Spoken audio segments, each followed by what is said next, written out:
অব্যাহত হাতির তাণ্ডব। সোমবার রাতে ঝাড়গ্রাম জেলার সাঁকরাইল ব্লকে সিদাকুড়া সোনাকুন্ডা এলাকায় তাণ্ডব চালালো 20 থেকে 25টি হাতির দল। হাতির তাণ্ডবে ভাঙল গ্রামের একাধিক বসতবাড়ি, নষ্ট হলো চাষের ফসল। জানা গিয়েছে, সোমবার রাতে সিদাকুড়া সোনাকুন্ডা এলাকায় ঢুকে পড়ে হাতির দলটি। অভিযোগ, হাতির দলটি বাড়ি ভাঙচুরের পাশাপাশি চাষের জমিতে তাণ্ডব চালায়। অবশেষে গ্রামবাসীদের উদ্যোগে হাতিকে ফেরানো হয় জঙ্গলে। গ্রামবাসীদের অভিযোগ, গত এক সপ্তাহ ধরে হাতি তাণ্ডব চালাচ্ছে ঝাড়গ্রাম জেলার গহিরা, সিদাকুড়া, সোনাকুন্ডা, দুধিয়ানালা সহ বিভিন্ন এলাকায়। দিনের পর দিন এলাকায় হাতির তাণ্ডবে বন দপ্তরের বিরুদ্ধে ক্ষোভে ফেটে পড়েছেন স্থানীয় বাসিন্দারা। তোলা খাইয়ে সব শেষ করে নিচ্ছে, আমরা কি খাবো? এবার এই যে এত জমি সব পড়া থাকবে, আর কি হবে? কতগুলো হাতি ছিল? অনেক ছিল, ওই 50টা মতন ছিল।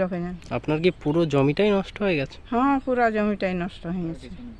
আমাদের এলাকায় বিগত 4 দিন ধরে 40-50টার বেশি হাতি, গুনা যায়নি, 60 হবে না 50 হবে জানা যায়নি, তবে 40-এর উপরে হাতি বিগত 4 দিন ধরে এই গ্রামের উপর তাণ্ডব চালাচ্ছে। ফরেস্ট একদিন হুলা বাহিনী এনেছিল, কিন্তু মাঝ রাস্তায় হাতি ছেড়ে চলে যায়।